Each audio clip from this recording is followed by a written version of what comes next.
Good morning, my very good friends. On today's wrestling news, well, we're going to talk a lot of NXT TakeOver. It was WarGames 2020 last night. Going to tell you all about 3 wrestlers that were injured during the event. Going to tell you all about the major title change that went down on the night. On top of that, we have the teased return of Karrion Kross. And after all that, we're going to talk AEW, Impact Wrestling, Kenny Omega, and what's going on with Kenny's appearance tomorrow night. I'm Andy Murray, flying solo because literally no other wrestling hosts are at work today, and this is the news. So let's kick things off by talking about those injuries at TakeOver WarGames. It was a wild, crazy night, all kinds of insane bumps, whether it was Io Shirai putting a bin over herself and jumping from the top of the cage, or Pat McAfee once again proving that he is undisputedly one of the most natural athletes in pro wrestling history. Wrestlers were flying all over the place, bodies were getting broken,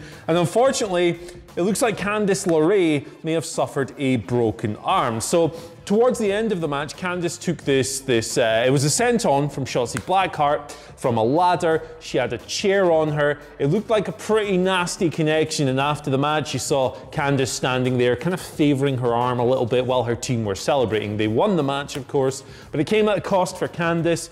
Triple H spoke about the situation during his post-show media call, saying that while nothing is certain yet, it looks like LeRae may have suffered a broken arm. She was due to go for an x-ray after the event. We are still waiting for the results of that to come through, but it would appear, unfortunately, that Candice might be hurt.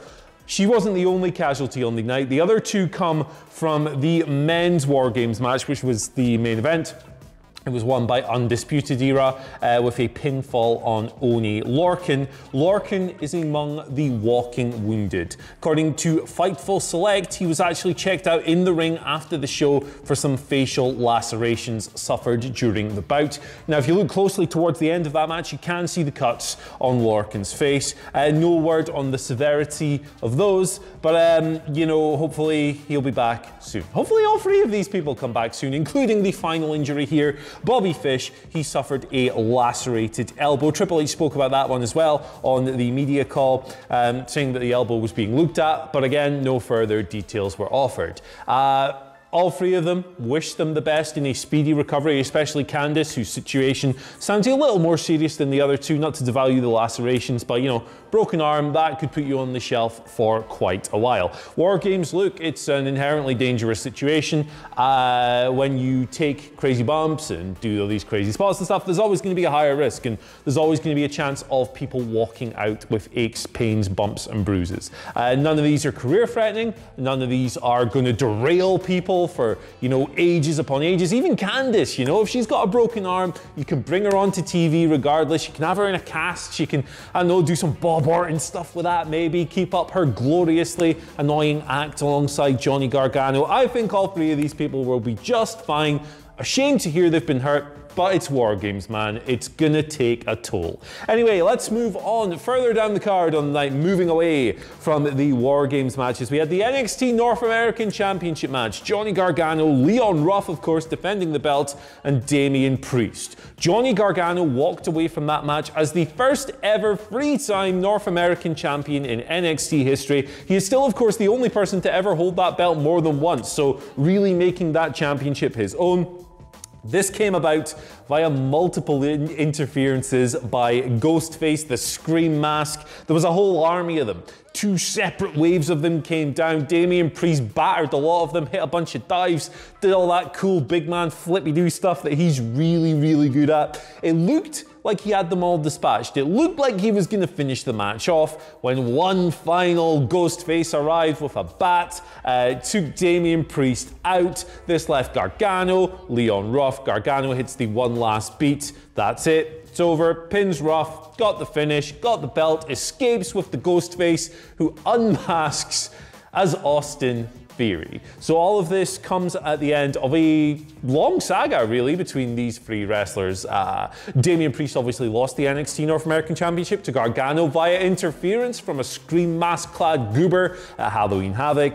We then got some shenanigans and some hijinks where Gargano kind of slipped on a banana peel and got distracted by Priest, lost the belt to Ruff. We've seen the footage and stuff of the belt falling off of this guy because he's so small and whatever.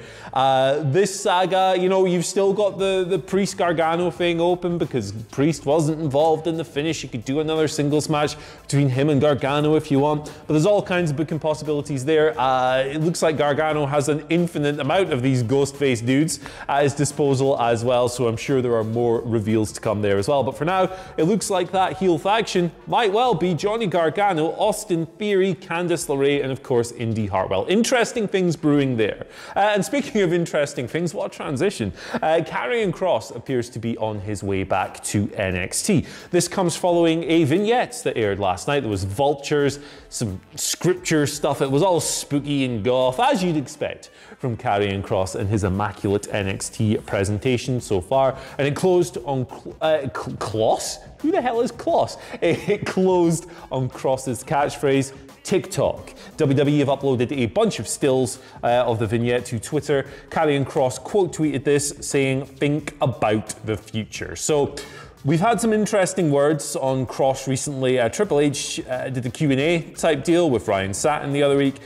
praising the level of work that Kross was carrying. Kross, I'm pretty sure I've called him Killer Kross about 7 times here. Can't let go of his old name.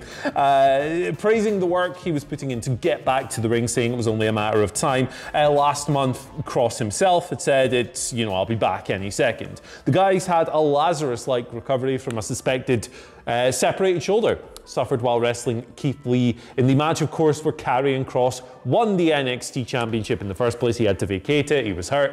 It was, you know, a pest. A sucky situation for the dude, as he's one of the fastest rising wrestlers really in NXT history.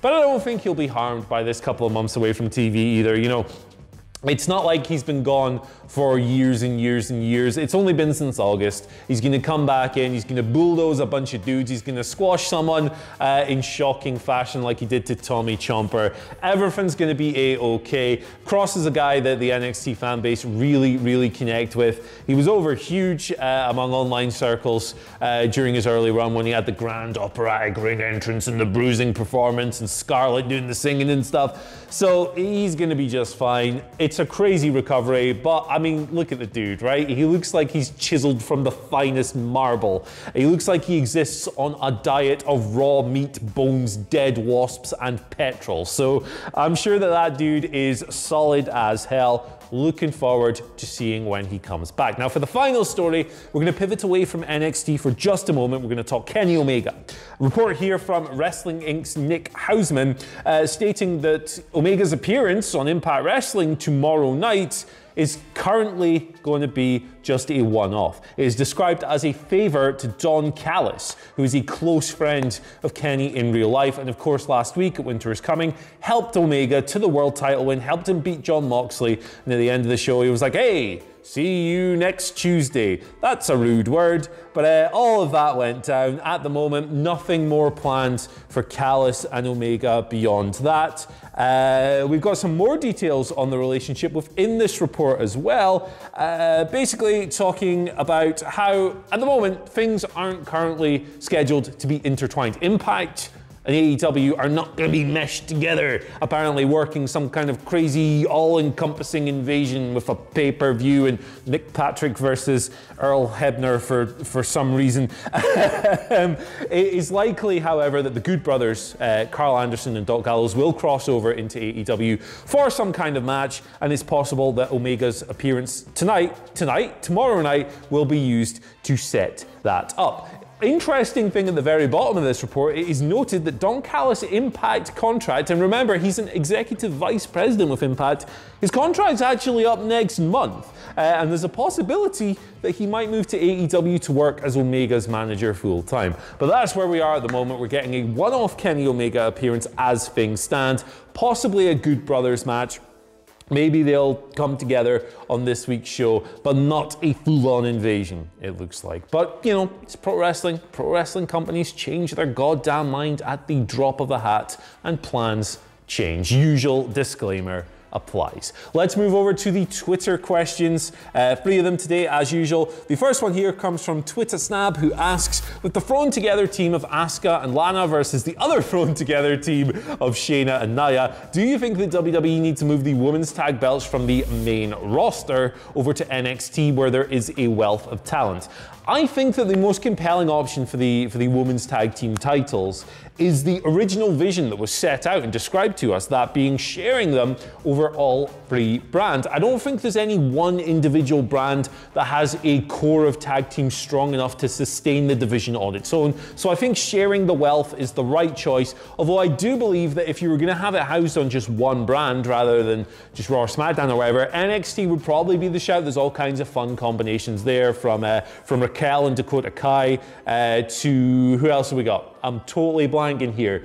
Rhea Ripley and Shotzi Blackheart, that'd be a lot of fun. Candice LeRae and Indy Hartwell. There are all kinds of combinations you can play with there. But again, bounce them between all 3. That seems like the best bet for me. Although it should be said that maybe if WWE wanted a healthy women's tag division, they shouldn't have split up teams like Fire and Desire and, the Iconics, of course, although, the Mandy-Sonya feud was pretty damn great. But I digress. Share the wealth. Do that thing, all 3 brands, that would be lovely. Anyway, another one here from Jillian Crow, who asks, is it just me, or are the ghost faces in NXT starting to feel like Retribution or something more, or something the more they do it? My apologies, I flubbed all over that place. Not to me, not yet. I think there is a danger with that. If you just kind of spam the gimmick and they have no real purpose and they're just kind of messing about and existing for existing's sake, then yes, I do think that you will run into problems and some Retribution parallels there. But the thing with Retribution is I think that their failure has as much to do with just their presentation as anything else. Early on they were like throwing bricks through windows and other really lame things. We were promised chaos and we got like high school level pranks and stuff. That was a big problem. Also, then, they get Ali as a leader and they lose all those matches and they just kind of look like geeks. I think that was a bigger problem. If you look at the ghost faces so far, they've had quite a tangible impact on TV. They've cost Damian Priest the NXT North American Championship. Last night, they cost Leon Ruff the NXT North American Championship. So I do think that they're doing a pretty good job with them so far. They've just got to be careful. Don't spam them and don't take the piss. Final question here today comes from everyone's favorite Misfit, who asks, spent this weekend catching up on NXT, and Rhea Ripley versus Io Shirai was perfection. But that leaves me to wonder, what's next for Rhea? Is she Raw or SmackDown bound soon, or will she stay in NXT as a gatekeeper for the rest of her career? I think the gatekeeper option would be a terrible waste of talent. But Triple H's comments on the media call ahead of TakeOver were quite telling. He spoke about how, losing to Charlotte taught Rhea a valuable lesson. And it's like, well, what kind of lesson has this taught her?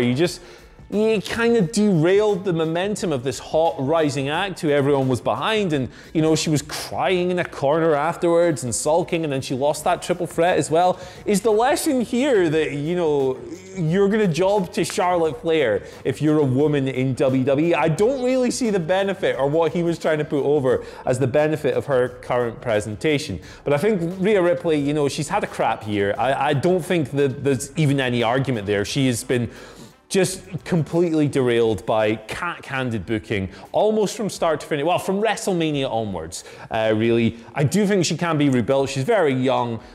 She's full of promise. She's got a really unique style of wrestling in this division. She was over as hell previously. I think she can get back to that level again. But for me, the NXT mire is very murky. She's going to be clawing her way out of a swamp down there. I think that there are some connections there that are quite poisonous to her career going forward. Let's get her out of there, put her on a main roster brand. I know putting people on the main roster brand doesn't typically result in an upturn, but it feels like a change of scenery could do well for Rhea Ripley. So I'd like to see that. let's have her land on SmackDown. Why the hell not? Sasha Banks needs more compelling competition than Carmella. Anyway, thank you for joining me for today's solo news video. You can send us your Twitter questions at WhatCulture WWE. You can tweet me if you want to abuse me or whatever. Tell me how much I look like Oni Lorcan at Andy H. Murray. The H today stands for Happy Birthday ACH. Good to see him killing it in 2020 after a horrendous exit from WWE. Really horrible stuff, but he's doing great stuff today, so check him out.